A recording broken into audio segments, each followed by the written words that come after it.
बेटा इससे मिलो, ये निधि है, विधायक मेघना जी की बेटी। आज मंथन शिविर में मेघना जी से मुलाकात हुई थी। आचार्य जी ने यह मंथन शिविर क्यों रखा था? ताकि विधानसभा सत्र शुरू होने से पहले सारे विधायकों को समझा बुझाकर शांत किया जाए। मुख्यमंत्री जी, आपने आचार्य जी और देवव्रत जी से बात करके राकेश झा और उनके समर्थकों को मंथन शिविर में आने पर रोक लगा दी। रोक लगाना जरूरी था, क्योंकि आज भी वो वही सवाल उठाते हैं और उनका अगला जुमला पहले से तय है। वो मेरे इस्तीफे की मांग करते हैं। यही तो हम सबके लिए चिंता की बात मानती हूँ।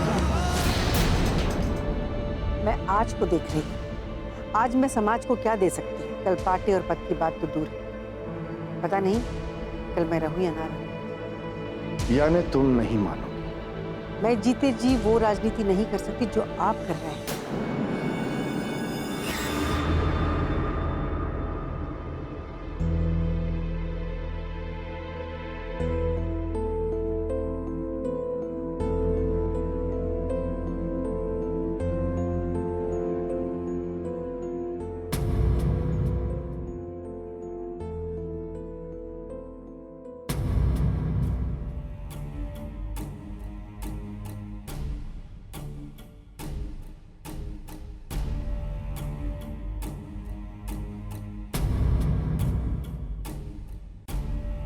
क्या हुआ पापा?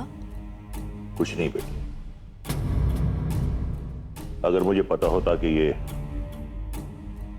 मंथन शिविर आयोजन करने का ये नतीजा निकलेगा तो मैं ये गलती कभी नहीं करता। लेकिन हुआ क्या? मंथन शिविर में आज शारदा देवी ने भाषण दिया और जो कुछ भी उन्होंने कहा उससे प्रदेश में बड़ी हलचल मच सकती है।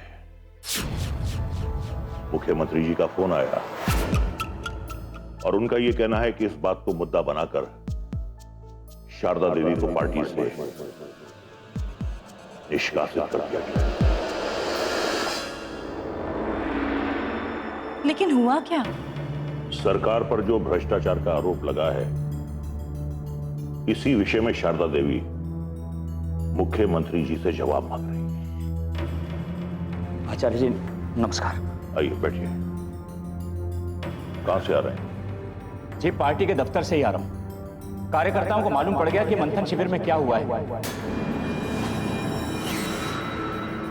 सारे कार्यकर्ता नारे लगा रहे थे। किसके खिलाफ? शारदा देवी? नहीं आचार्य जी, मुख्यमंत्री जी के खिलाफ, भ्रष्टाचार के खिलाफ। जो आरोप उन पर लगे हैं उन सब के खिलाफ नारेबाजी हो रही है। मीडिया वाले दफ्तर के बाहर खड़े होकर मुझसे पूछ रहे थे कि मंथन शिविर में क्या हुआ। मैं क्या जवाब देता? वहां से बिना कुछ जवाब दिए ही निकल आया।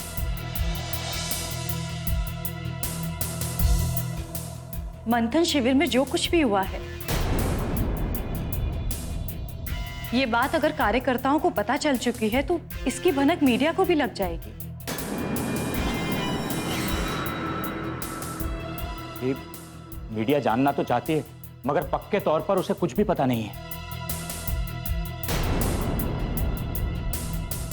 अगर ये सारी बातें जनता के बीच आईं तो हमारे लिए बड़ी मुश्किल खड़ी हो जाएगी। ज्योति, टीवी लगाओ। जी पापा। इस वक्त की बड़ी खबर, प्रदेश की राजनीति में आरोप प्रत्यारोप का दौर जारी है। सुनने में तो ये भी आया है कि पार्टी में असंतुष्ट विधायकों को मनाने के लिए ये मंथन शिविर आयोजित किया गया था, लेकिन फिर भी विधायकों को मनाया नहीं जा सका। हमारे रिपोर्टर ने पार्टी के कुछ अधिकारियों से बात करने की कोशिश की। पार्टी के महासचिव देवव्रत जी से भी पूछा गया, लेकिन वो भी मुंह चुराते नजर आए। मंथन शिविर में कुछ तो ऐसा हुआ है जिससे सारे कार्यकर्ता आक्रोश से भरे हुए हैं और पार्टी इस बात को छुपाना चाहती है। पार्टी जिस बात को छुपाना चाहती है, अब वो बात खुलकर सामने आने वाली है, क्योंकि मंथन शिविर के फुटेज हमारे पास आ चुके हैं। सच्चाई ये है कि मंथन शिविर में भ्रष्टाचार पर शारदा देवी ने मुख्यमंत्री जी से स्पष्टीकरण मांगा है। वो वीडियो हमारे पास आ चुका है। देखिए क्या कहा है शारदा देवी ने। आप मेरी जुबान बंद नहीं कर पाएंगे शंभू जी। मैं सरकार से पूछना चाहती हूँ, 8,000 करोड़ रुपया जो जनता के थे सरकार के खजाने से निकले तो कहां गए? मुझे नहीं, इस प्रदेश की जनता को इस सवाल का जवाब चाहिए। मुझे हिम्मत है कि मैं पार्टी की होकर भी सच बोलूं। अगर जनता स्पष्टीकरण चाहती है, ये बात कहना भी पार्टी के हित में, और मुख्यमंत्री जी को अपनी कुर्सी की गरिमा रखते हुए स्पष्टीकरण देना ही चाहिए। ये भ्रष्टाचार पार्टी के नाम पर एक धब्बा है।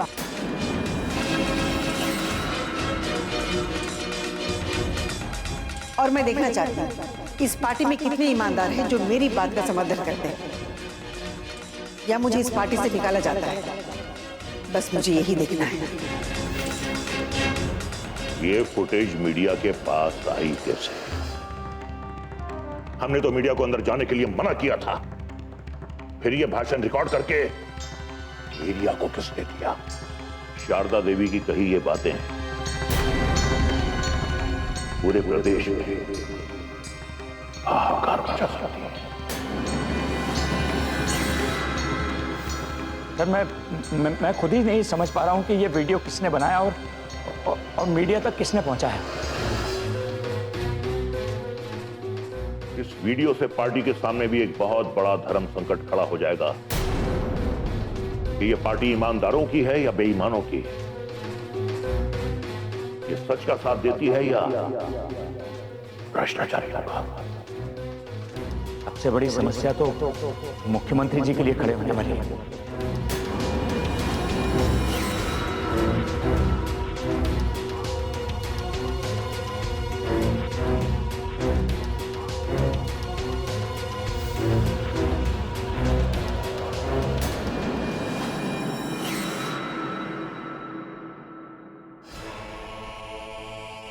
दरअसल हमारा शक सच साबित हुआ मुख्यमंत्री जी।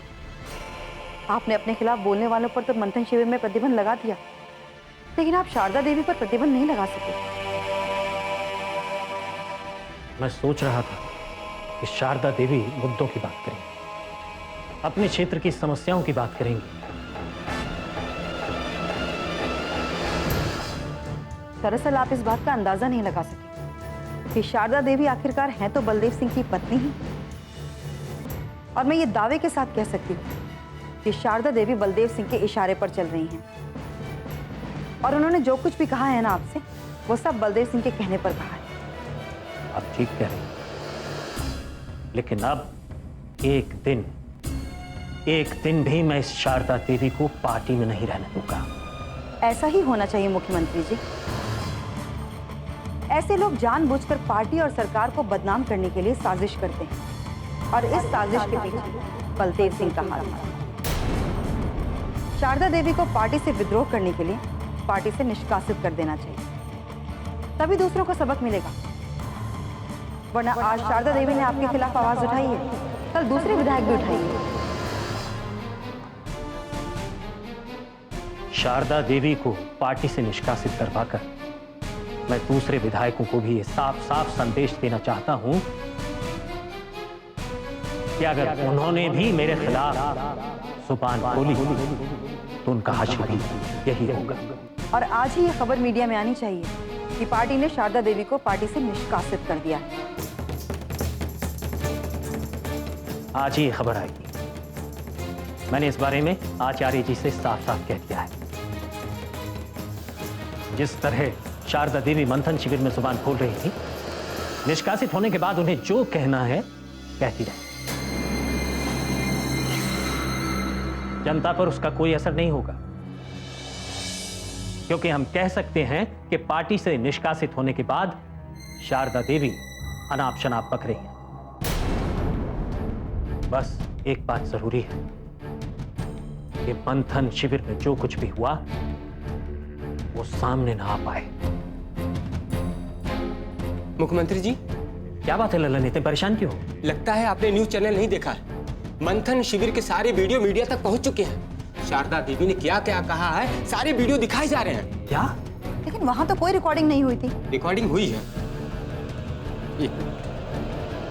ये देखिए, हमारे पास मंथन शिविर के तीनों दिन के फुटेज आ चुके हैं और फुटेज देखने के बाद यही लगता है कि सरकार की सच्चाई सामने आ चुकी है। सरकार की पोल खुल चुकी है कि प्रदेश सरकार की मंशा क्या है, प्रदेश सरकार किस तरह काम कर रही है। हम आपको उस फुटेज के कुछ भाग दिखाते हैं।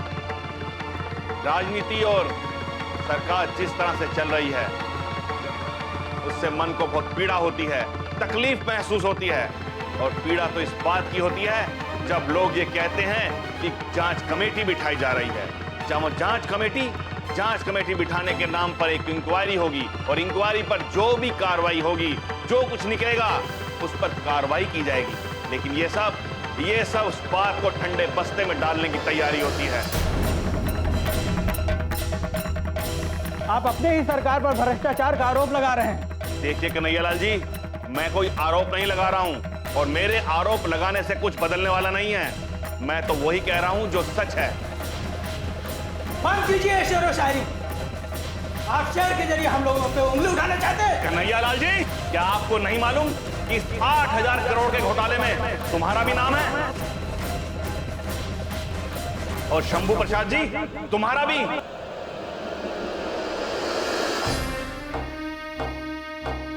अपने आप को बहुत ईमानदार बनते हैं। अगर ऐसा है तो तुम्हारा उस घोटाले में नाम क्यों है? मेरा क्यों नहीं आया? बाकी विधायकों का क्यों नहीं आया है? हाँ सचिव जी, बहुत हो रहा है, रोकिए नहीं अच्छा नहीं होगा। बदतमीजी आप करते हैं, भ्रष्टाचारी आप हैं और हमें रोकने की बात कर रहे हैं। महासचिव जी, आप इन्हें समझाइए। नहीं, बहुत आप बोल रहे हैं झा जी।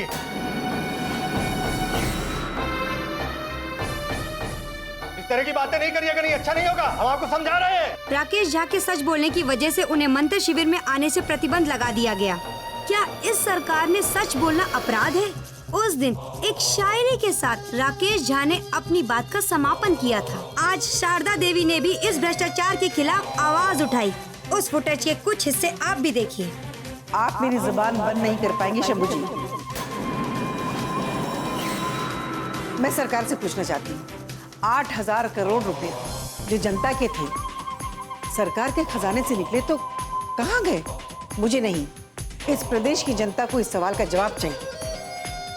मुझे हिम्मत है कि मैं पार्टी की होकर भी सच बोलूं। अगर जनता स्पष्टीकरण चाहती है, ये बात कहना भी पार्टी के हित में, और मुख्यमंत्री जी को अपनी कुर्सी की गरिमा रखते हुए स्पष्टीकरण देना ही चाहिए। वरना जनता अच्छी तरह से जानती है कि जांच के नाम पर लीपापोती तो हो ही जाती है। ये भ्रष्टाचार पार्टी के नाम पर एक धब्बा है और मैं देखना चाहती हूँ इस पार्टी में कितने ईमानदार हैं जो मेरी बात का समर्थन करते हैं।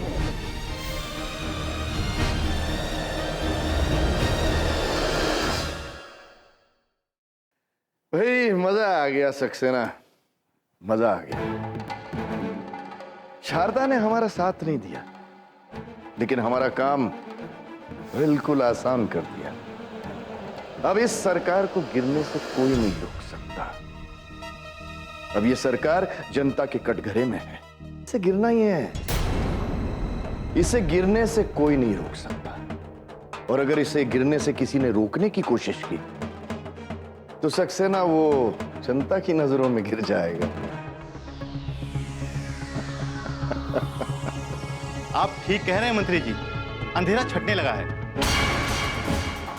और उजाला फैलने लगा है। लोहा गर्म है, जरूरत है तो हथौड़ा मारने की। बस अब हथौड़ा मार दीजिए। हाँ सक्सेना, वैसे मैंने राकेश झा और उसके समर्थकों के दिल में आग तो भर दी। सब देखना है कि ये धमाका कब होता है, सरकार कब गिरती है।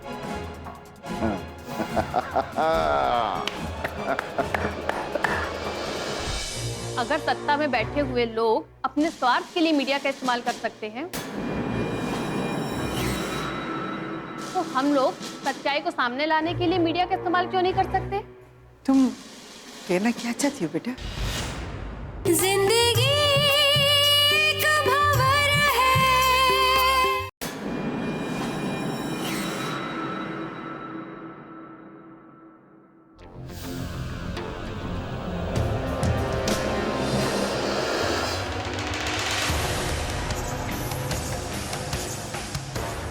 लोग सोचते हैं कि वो सच्चाई को छिपा लेंगे, सच्चाई दबा देंगे, लेकिन देखिए कार्यकर्ताओं को तो पहले ही पता लग गया कि मंथन शिविर में क्या होने वाला है। अब वो आपके सपोर्ट में उतर भी गए।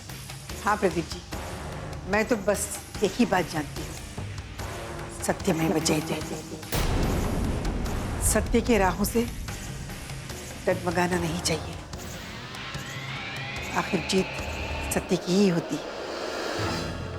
लेकिन एक बात मेरी समझ में नहीं आ रही है, मीडिया में फुटेज दिखाने की जो बात चल रही है, वो मंथन शिविर का फुटेज मीडिया में आ कैसे सकता है,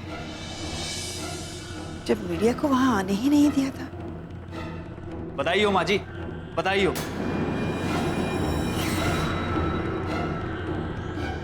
आपने वही किया जो आपने कहा था, आपने सोचा था। आज करोड़ों लोग आपकी बात सुन रहे हैं। धन्यवाद आदित्य। आखिर मैं भी देखना चाहती हूँ मीडिया में क्या कुछ दिखाया जा रहा है। आज शारदा देवी ने भी इस भ्रष्टाचार के खिलाफ आवाज उठाई। उस फुटेज के कुछ हिस्से आप भी देखिए। आप मेरी जुबान बंद नहीं कर पाएंगे शंभू जी।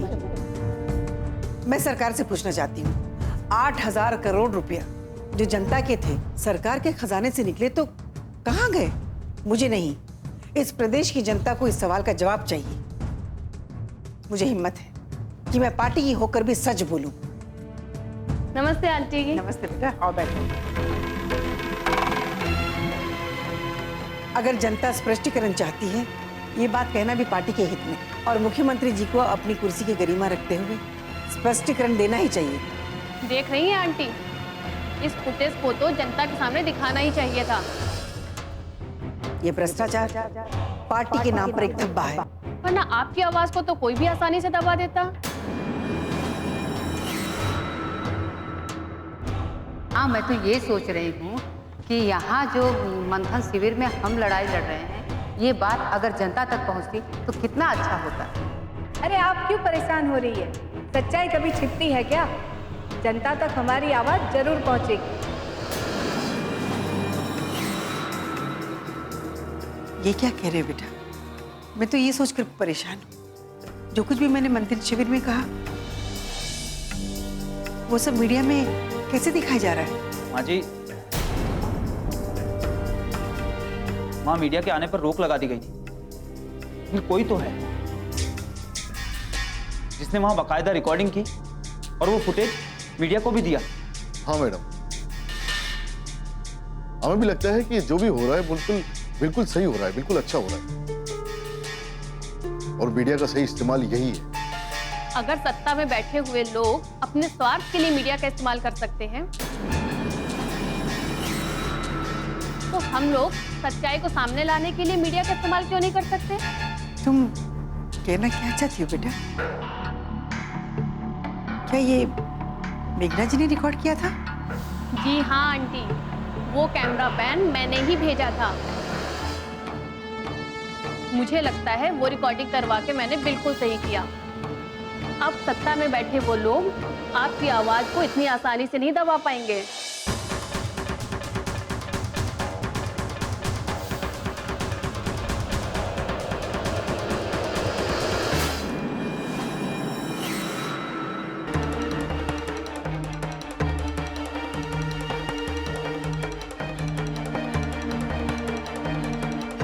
बलदेव सिंह बहुत पुराने खिलाड़ी हैं मुख्यमंत्री जी। वो ये जानते थे कि मंथन शिविर में आवाज उठाने के बावजूद शारदा देवी की आवाज को दबा दिया जाएगा, उनकी आवाज को बाहर नहीं आने दिया जाएगा। इसीलिए ये सारी साजिश बलदेव सिंह ने की। उन्होंने ही किसी विधायक को कहकर कि वीडियो रिकॉर्डिंग कराई। इस वीडियो के सामने आने से सचमुच माहौल बिगड़ सकता है रश्मि जी। माहौल बिगड़ सकता है? अरे मुख्यमंत्री जी, माहौल बिगड़ने लगा है। सारे कार्यकर्ता आपके खिलाफ नारे लगाने लगे, एक आक्रोश नजर आ रहा उनमें।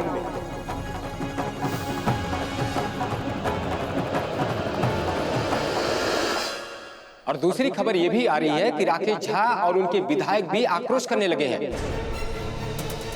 और इतना भी नहीं मुख्यमंत्री जी, बल्कि आपके इस्तीफे के नारे लगने लगे हैं। अभी अभी खबर मिली है कि राकेश झा अपने विधायकों के साथ गए हैं गवर्नर साहब के पास अपना समर्थन वापस लेने के लिए।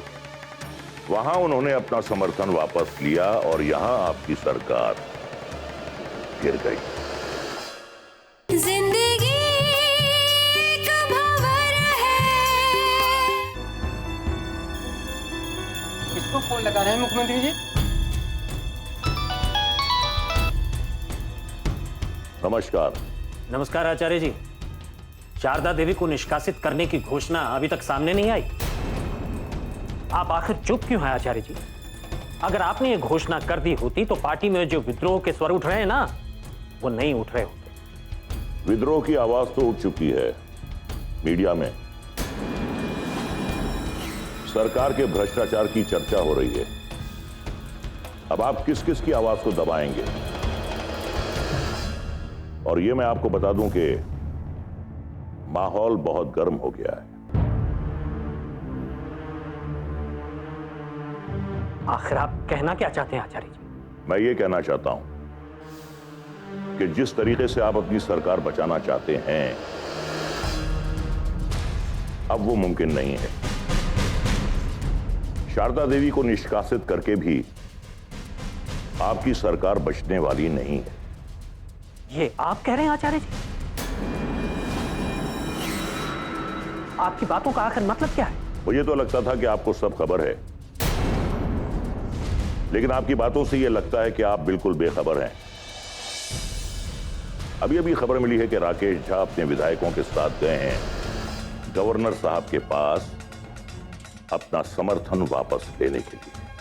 और वो एक नहीं, दो नहीं, बल्कि 18 विधायक हैं। वहां उन्होंने अपना समर्थन वापस लिया और यहां आपकी सरकार गिर गई। नहीं, आपकी ये सरकार तो किसी भी हालत में नहीं बचेगी, लेकिन मैं ये सोच रहा हूं कि पार्टी को किस तरह बचाऊं। खैर, इस विषय में आपसे बाद में बात करूंगा। धन्यवाद। धन्यवाद।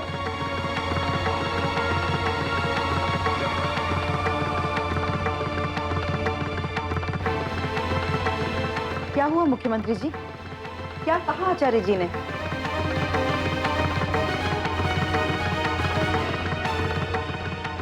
बलदेव सिंह अपने मकसद में कामयाब हो चुके हैं।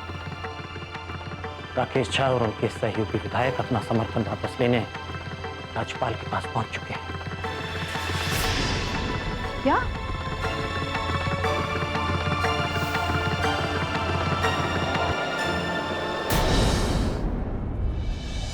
ये हुई ना बात, ये हुई। अब हमारी सरकार बनाने का वक्त आ गया है। अब उनकी सरकार गिरेगी और उन्हें कोई समर्थन नहीं देगा, कोई नहीं देगा। सरकार गिराने का कार्यक्रम तो सफल रहा। बस अब चुनाव की परिस्थितियां पैदा करनी है। इस राज्य में चुनाव होंगे और जल्द होंगे, और इस प्रदेश का मुख्यमंत्री बनेगा बलदेव सिंह।